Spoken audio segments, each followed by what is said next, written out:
Happy weekend, everyone, and this is the 92nd day of uploads from Too Long Didn't Scroll, the daily show for getting you your daily news fix on a daily basis. Every day, a quick and easily listenable summary of the previous day's news events is uploaded detailing every important world event that happened the previous day, saving you from having to hunt for that information in your newsfeed. This is the episode for April the 21st of 2023. That has left at least 400 people dead. We start off the events of this day in the country of Sudan. Since April the 15th, clashes have been raging across the country between the forces of the ruling Sudanese military junta and the Rapid Support Forces, or RSF, a paramilitary group created in 2013 by a previous Sudanese government to assist with an insurgency during the war in Darfur. The RSF has often been used by the Sudanese government to perform duties outside of the military, such as border patrol and security maintenance. It has also been criticized in its role in incidents like the Darfur genocide and Khartoum massacre. The RSF and military will later turn under Sudanese government, culminating in the coup in 2021, which installed the junta in power. Relations between the two factions deteriorated, however, as the junta attempted to integrate the RSF into the military, and RSF leader Mohamed Hamdan Dagalo expressed regret at the coup and began supporting a transition back to democracy. Clashes broke out on the 15th after mobilization of RSF forces on the 13th.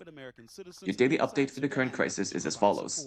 The country of Indonesia has announced it has evacuated 43 citizens at its embassy in the Sudanese capital of Khartoum, in the wake of an incident which led to an Indonesian national being shot during the chaos. Another foreign national in Khartoum has also been shot, being the Belgian leader of the European Union's humanitarian mission to Sudan, Wim Fransen.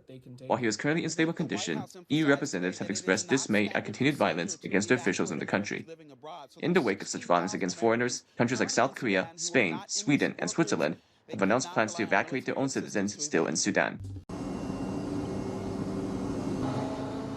We were doing a run and the machine ran out of battery. The very last turn it did before it came in to be pulled up back on the ship, and the data came up, and we waited for 6 hours for the data to be processed, and there it was.